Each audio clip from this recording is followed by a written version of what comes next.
Hello there. Thanks for joining us today. I'm Laura Dougal. I'm a parental return to work coach and I support individuals as they return to work after maternity or parental leave within their organisations. And I've got Alice with me here today, who has very kindly agreed to speak with us about her experience. Alice, do you want to just give a little intro? Yeah, hi. So I'm Alice Purchase. I'm a mother of one, and she is Florence, who is coming up to the age of 2 now in July, most importantly. And secondly to that, I am a customer service change lead for a housing association that when I returned to work with CHP, and we have now merged to form Delta Housing as of the 1st of April. And I coached with Laura for my return to work. Mm, yeah, and as you've thank you for that introduction. It just sort of highlights, doesn't it, how much was happening during the time that we were working together as well. And Absolutely. as you've said that, I think that we actually started working together after you had returned to work. Is that right? Yeah, it is. So I returned and but very soon after. So amazingly, our deputy CEO and director of people at CHP had a chat with me and asked whether I would be interested in having a return to work coach. So it wasn't something that was at the forefront of my mind. I was just sort of trying to figure out getting back to work really, and what the logistics of that looked like. And yeah, Rachel said that she'd been in contact with yourself, Laura, and wondered whether it would be a good opportunity for me to take up some sort of external return to work coaching, which I jumped at the chance of. Yeah, that's good to hear. And how were you feeling about your return at the time? Can you remember like what was happening? What was Yeah, it was a really momentous point, I think. I was really excited to get back to work and start feeling a bit more like Alice again, I suppose. Maternity leave is wonderful, being a mother is wonderful. That transition is the biggest like life transition ever. But I was really looking forward to returning back to work. I've been at the organisation for 15 years at that time. So, there was an element of it feeling like home, but then I sort of quite quickly realised lots had changed. My line management had changed. We'd announced that we were merging as a housing association, and I felt on the back foot with all of that. And I got the opportunity actually to return to work for the change lead for customer services to work on the merger. So the change lead team had already been formed and was already working on that from the announcement, and I was probably 3 or 4 months behind everybody else at that time. So there was it was a transition from motherhood into going back to work, but also quite a steep learning curve. I felt maybe a sense of imposter syndrome. I was worried about the expectation. I felt that it was a role that I wasn't taking over from anyone. I didn't have a handover back into this role. It was new. I had to scope it myself, etc. So it was a challenging time where coaching started to really help me through it. So yeah, when I got offered it, I jumped at the chance to just have some support to navigate through, the in work and out work realities of returning after maternity leave. was so much going on, wasn't there? And like you say, when those two worlds join together and it's all new. And Yeah. you said that you jumped at the chance, and we'll come on to like what specifically you found helpful and what you've taken away as well. And I guess I'm interested because you said just now, and I said to you before about the bit about it being somebody external, and I'm just wondering like how important that was to you that it be somebody external. It was really important. So internally, I had a good relationship with my HR team, and they were fantastic of like the practicalities of me returning to work.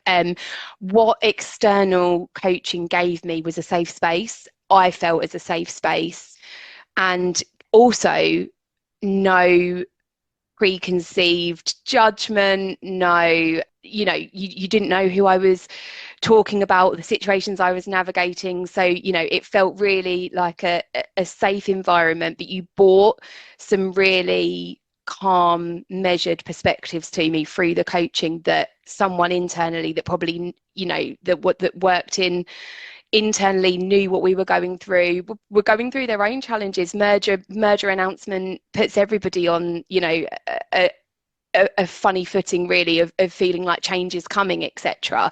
So to have yourself externally in that period of change and where I was struggling, what I wouldn't wanted to have done internally is put my worries or concerns or what I needed to navigate on anybody else when we're already working at capacity under quite a lot of pressure anyway. So like I said, HR were fantastic of the logistics. They were supportive. We met regularly, even while I was coaching with you. HR kept checking in on me for a return to work perspective. But there are so many benefits of the perspective that you brought from being external, but also that safe space that I felt I needed at that time.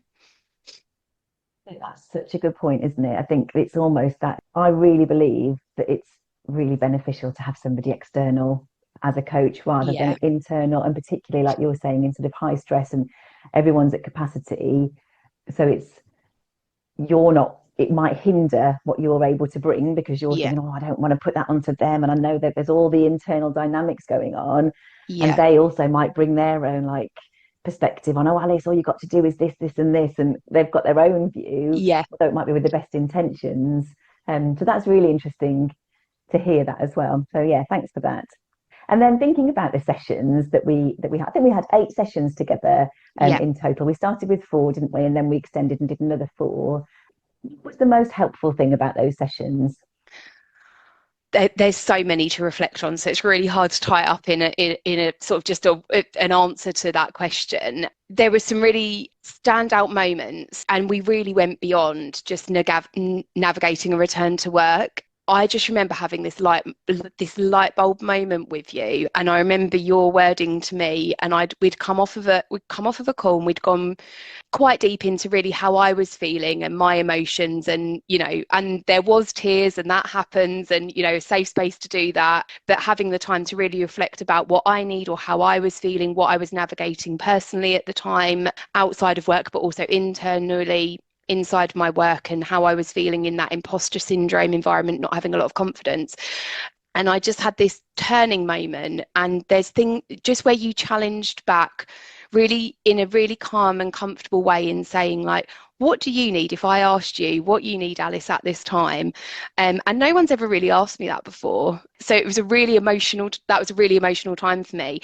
And I think it was just before Christmas, and I had the Christmas break, and we came back and we started our new set of sessions. And I just remember you going to me, you've got this new energy, and you've got this like fizz about you, and that's always stuck with me. And I thought, do you know what? I've just had this turning moment where I've gone, this is what I need, and this is what I'm going to go and get. And this is, and I'm okay with asking for that. And that's okay, rather than feeling like I was being a burden, both sort of at home or in the work environment, and sort of just actually going, that's okay. And we worked through that together, you and I. And then I was like, this is what I need. And I just felt this like clarity, which was really powerful to me. And our sessions after that just continued to thrive in that direction, where we'd got the what do you need, Alice, and what are we focusing on. And like I said, it went completely past returning to work, but the change in my how I viewed myself and what I could bring in the home environment as a mum, as a wife, as a daughter, but also to my work colleagues, and where I aligned myself in what I could bring to the organisation and the merger and what I needed. It all came out of coaching with you. So yeah, like I said, long answer, but there was so much. But I just remember that really pivotal point where we had some really hard moments together, but how important it was, because I never carved out time for myself and like I said, no one had asked me that question before, and I was on the like treadmill of just keep going and keep going and keep going, and not knowing how to get out of it. So yeah. Oh, honestly, it's just music to my ears hearing that. There's 3 things that I'm taking from that. And the first is how important it is just to have the time. Sometimes to have someone say, like Absolutely. for your organization to say, we are giving you some time to focus on whatever you need to focus on, is Absolutely. Yeah. that in itself, the message that that gives you that, oh, I'm important, it's okay, I'm valued, I'm valid, all of that sort of stuff. And Yeah. then that question, what do you need? So like we rarely think that to ourselves. Do we think, what do I need to do? What do I need What to do they do? need me to What do they do? need me to do? Absolutely. but what do I need? Yeah, and I remember that moment. And I think just in general, that's it's a very powerful thing when we start really asking ourselves, like, what do I really need? What would look different if I could really give myself what I need right now, or ask somebody else for what I need? So that is just music to my ears. And I've been thinking a lot recently about the ripple effect that you're talking about, of like a conversation starts here, and then when you leave a coaching session, when anybody leaves a coaching session, you are taking that conversation with you. And Yeah, I just loved hearing you say that, because it really validates for me something that I believe of, like, even if we use coaching sessions for something outside of work, it's likely that that will have a positive impact on your work in some absolutely. way. You know, if we're Absolutely. talking about how to manage a situation in your personal life, for anybody, that will somehow creep back to, oh yeah, when I did that there, I'll do that, or just a mindset, or just a thought, or taking that, okay, so I asked for what I needed there. What if I asked for what I needed here as well? What would that look like? Yeah, absolutely. And have you seen, you mentioned that then about, like, with your team, have you seen that ripple effect? I don't know if you're able to put to words like how, what that looks like. Yeah, I absolutely have. And actually we've had some really positive movement in my team, people going on to get new jobs in new areas or new careers. And, it gave me what I took from our coaching, or the sort of mindset and alignment that I found in myself, I was able to pass on to my team, and they've taken up some really fantastic opportunities with that. And I felt, how lovely is that as a leader to see your team progress and take up those new opportunities? And, it was being able to have that confidence and alignment, but also passing that down and and asking those questions. What do you need? What do you want? What does the next year look like for you? And find out those keywords. And we have done those in our team meetings. And like I say, I've seen some real progression in my team now, which is amazing as well. Oh, that's so good to hear. Thank you.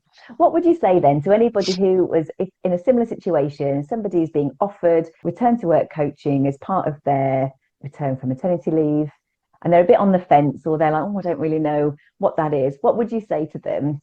I would say absolutely do what I did and jump at the chance if you're being offered it. But if, even if you're not being offered it, but you're on the fence about whether it's worth doing and valuable for you, it absolutely is. And I can't tell you enough how I've spoken to some of my NCT mums, and none of them have had return to work coaching. I'm the only one. And we've talked about that imposter syndrome feeling, the management, and I've passed on some of the tools that you gave to me, Laura, to them.